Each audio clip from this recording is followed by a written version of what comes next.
This is Dine Bizaad, Navajo, Lesson 2, Basic Words. And I am back with this new lesson. Sorry it took a bit of time to get to this point.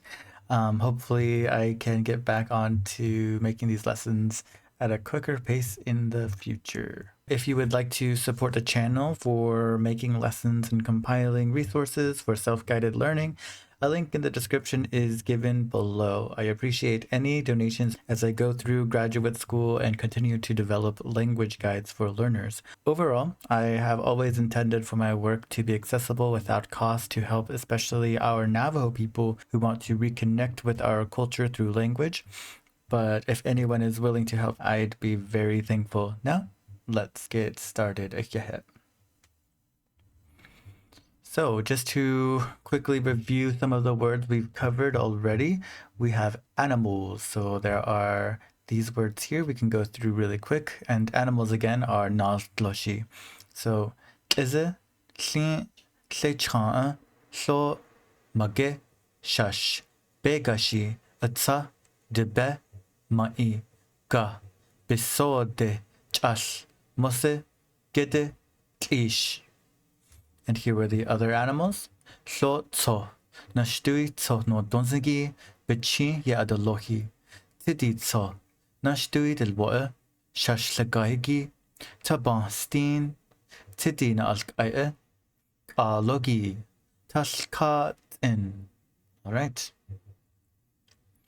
Now we have numbers, or as we can say in Navajo, nambo. We can start with this one here, which there are two words for. So there's adin and nazbans.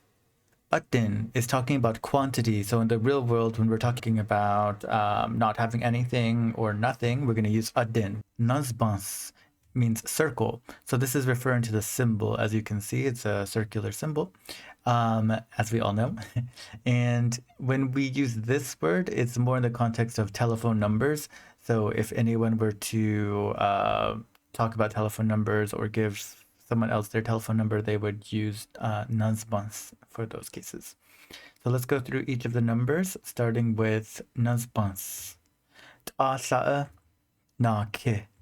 Ta din ashkla. Hastan tosted.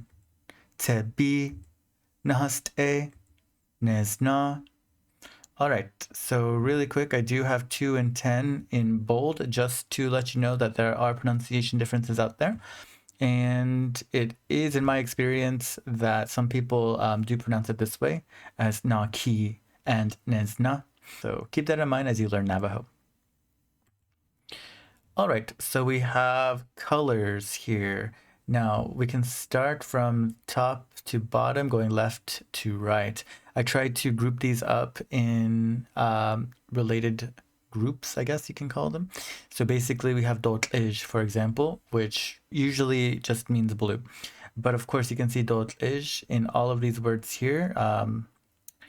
And so we can kind of consider this word to cover the range of colors that includes purple, green, and sky blue. In order to specify what we mean, which type of dot-ij, we'll use the word, or actually it's called the enclitic go, to connect the word to something specific. So we're saying dot-ij, like tedede. Tedede is a flower, and we consider we can translate go here in this context as like. So you can say dot-ij, like a purple flower, and it's probably the Colorado 4 o'clock that they're referring to here. And tutlid go dot-ij, so we're saying dot-ij like tutlid, which is an algae that grows on top of water. So in this case, we are talking about dot-ij like that algae. And ya go dot-ij, which is saying dot-ij like the sky.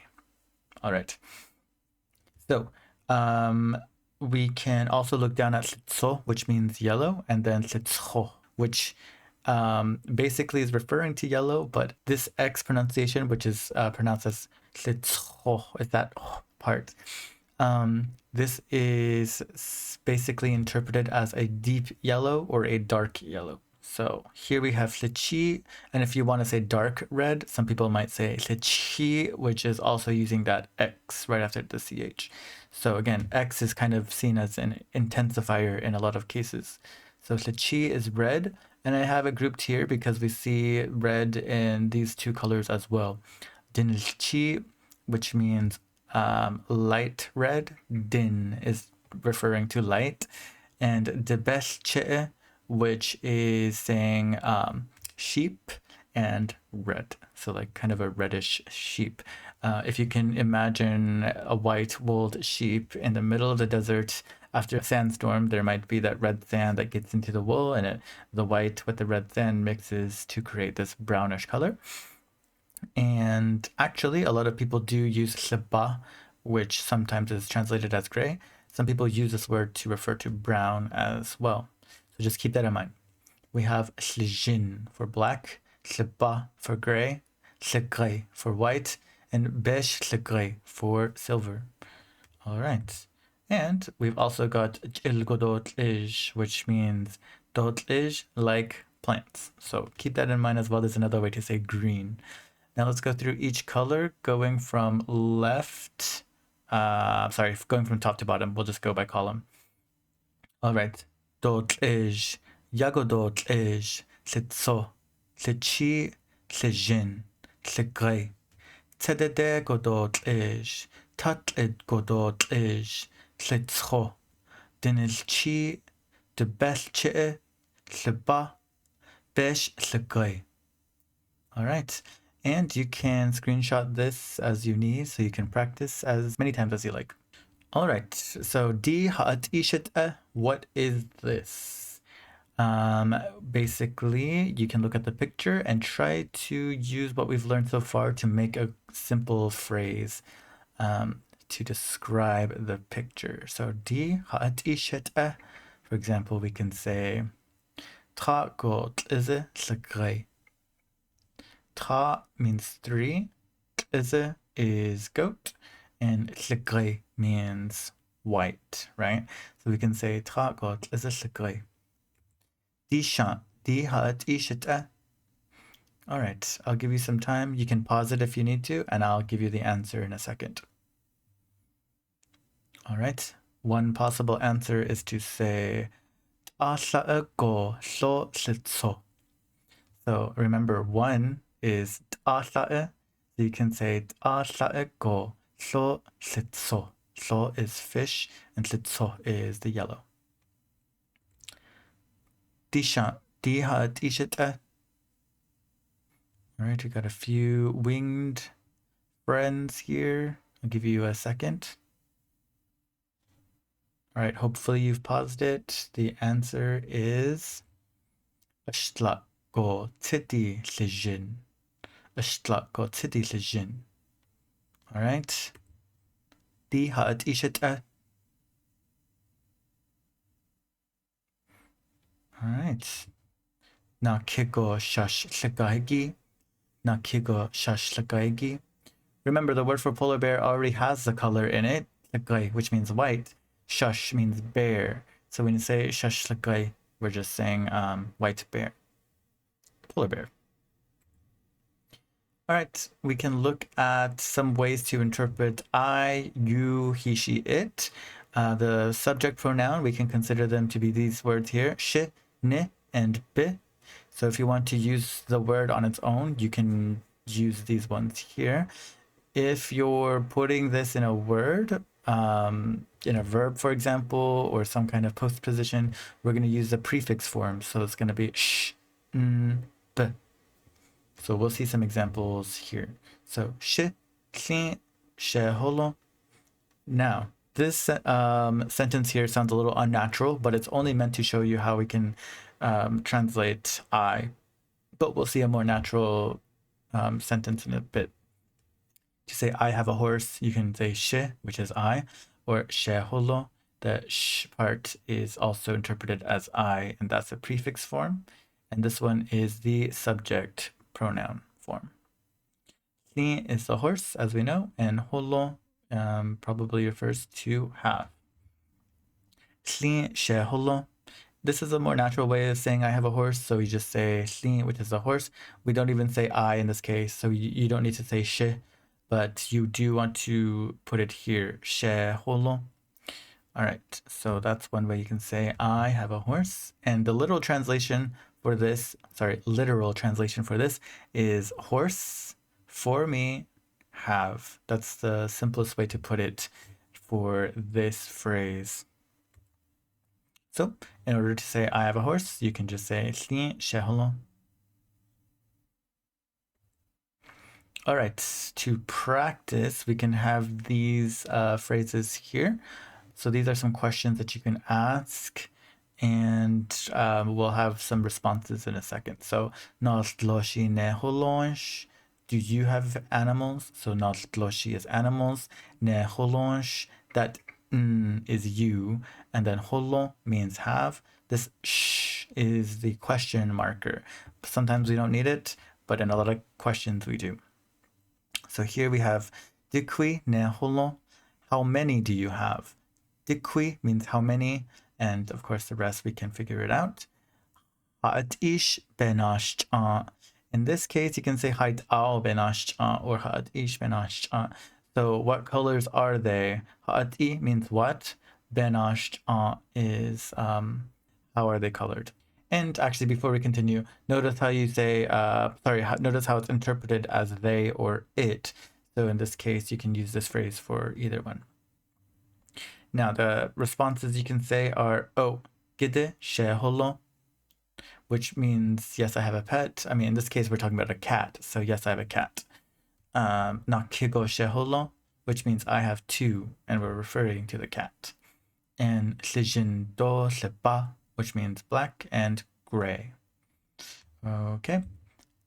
So if you wanted to, you can go back and pause to look at the translations again for reference. Again, they were loose translations, so they're not exactly one-to-one. But if you want to practice a little bit with these conversations, I can be A and you can be B, and then we can go from there. So, "Naltloshi ne holonsh." "Dikwi ne holo." "Ha'at-ish benash." All right, good job. And now you can go ahead and be A and I'll be B. So start in 3, 2, 1. Oh, gide sheholo. Na kigo sheholo. Tlijin do sepa. Okay, so we're going to look at some interpretations for one who and one that. So first off, we're going to review some of these words. We should already know these not loshi words here. And we're going to talk about some nilyahigi words in a second after this mini lesson. Here we can notice in A, where we have 3, 4, and 7, we got secha'a, mose, and ayane. What is one thing that is similar among these words? All right, the answer is that they end in I here, the blue ones. They end in I. And then if you notice in A, the same group of words, we've got 5 and 9, as well as 10 way down here. So these words end in E. So tidi, ma'i, and na'ashwa'i. Basically, to put it very simply, these enclitics, they're called enclitics, these endings, they turn the word into a noun, right? So again, these are interpreted as one who or one that. So to put this in another way, the easiest interpretation of this is with bison. So we've got ayane. Aya is a verb, which means to eat or eating. So ayane is actually using this enclitic I to indicate one who eats, right? So one who eats, that's a bison. Basically, a lot of animals eat, every animal eats, right? But if you're out there looking around and you happen to come upon a bison, you might see it eating. So maybe that's the reason why it's given this name. All right. To make sure that something is a noun or an object, a word might have one of these on its end, so at the end of the word. These suffixes are called enclitics. All right, so that's just a little information about certain nouns in Navajo. They might have these enclitics. A lot of place names as well on the reservation might have this. All right, so for now you can practice B so we can read it together. This is just to give you some more nouns to practice with. So, to, kon, ya, nilche, nahastan, son, johana e, olje, tin, te. All right, so go ahead and take a screenshot as you need. Practice as you want to, and we will continue. Some very important words in Navajo culture are these ones, words. So means family or relations. So basically, traditionally, these kinds of words are used when you meet new people and when you establish any kind of relationship with them. So, for example, even if you meet someone who is a stranger, you want to ask them their clans. At least traditionally, we ask for clans, and then we establish whether or not they're an older brother to us, or an older sister, or younger sister, younger brother, whether they're our mother in a clan sense, but also in just a relationship sense. So sometimes friends will call each other these kinds of words as well. Okay, first we're going to go through it. Before we start that, we want to refer to the prefixes that are used here. So we've got sh, which refers to me. Okay, so all of these are inflected for me. So all of these are saying my mother, my maternal grandmother, for example. So it's all talking about me. If you want to say you, you're going to use ne. And if you want to say he, she, or it, you'll say be. And again, you can talk about a cat's mom as well, right? So you'll say mosebama, for example. All right, so we are going to read through each one. So go ahead and read along with me. We've got shema, shemasane, sheche, sheje'e, shenala asan, shenala hastin, shiyaje, shiyaj, shiyet, sheche'e, sitzit, or shitzit, shade, shadeje, shina, sitzile, shitzile. All right, so go ahead and screenshot this as you need so you can practice, and we will continue. Again, just to review, we've got she, ne, be. She means my, ne means your, and be means his, her, or its. So if you want to say your mom, you would just put nema instead of shima. All right, and here is a larger list of kinship terms, and notice that these come from the perspective of a male or a female when they're speaking. So one thing that's different is the use of these two words, shalah and shikis. If a male is speaking about a female cousin, they will use shalah, and a male cousin, they will use shikis. And the reverse is true for female. So if a female is speaking to a female cousin, they'll use shikis and shalah for a male cousin. So if it's male, they'll use that word, or if it's female, they'll also use the same word, right? So keep that in mind. Go ahead and study this as you need to, take a screenshot. And I wanted to relate this phenomenon of being very particular with the kinds of words we call our kin members to other cultures in the world. So if we look at this chart, we can also see that it exists in Chinese. And there might be some differences, of course, more specifications, but we can see a general idea. We have maternal grandfather and maternal grandmother, as well as paternal grandfather and paternal grandmother terms. So we don't need to speak the language to see the character differences. So these are the characters used for the paternal side of for grandmother. And on the maternal side, the pattern is different. Sorry, the characters that are used are completely different. So keep that in mind, because that's a similar phenomenon for Navajos. When we're talking about the grandmother on the mom side, we would say shemasane, and on this side we would say shenala asan. So keep that in mind. Well, we're on the subject of culture. We're moving to history. Let's look at some Spanish influence. We've got these words here, which are Dine Bizaad. We've got Spanish in the middle and English translations on the left. But the most important ones are the Spanish and Dine Bizaad relationship. So we've got this word here, hola. And I'm going to go through the Navajo list. You can go through and pause if you want to see the translations. But I'm just going to read the Navajo portion. So, hola, alos, belasana, mandagia, damon, beso, tindao, or beso yaje, queso, besode. All right, and then we will look at this last word here. Because the origin for the word for pig is actually quite interesting. Again, the Navajo word is besode, but it must have come from the word pitotl or pitotl, which comes from Nahua. And we can see that either we've gotten this word from the Spanish, from direct interactions with Spanish speakers, or it might have come from our interactions with Hopi speakers who have gotten it from Spanish as well. Or it's also possible that this word is related in some way, just between the two. Okay. Thank you so much for watching. I hope this was interesting for you and you've learned something.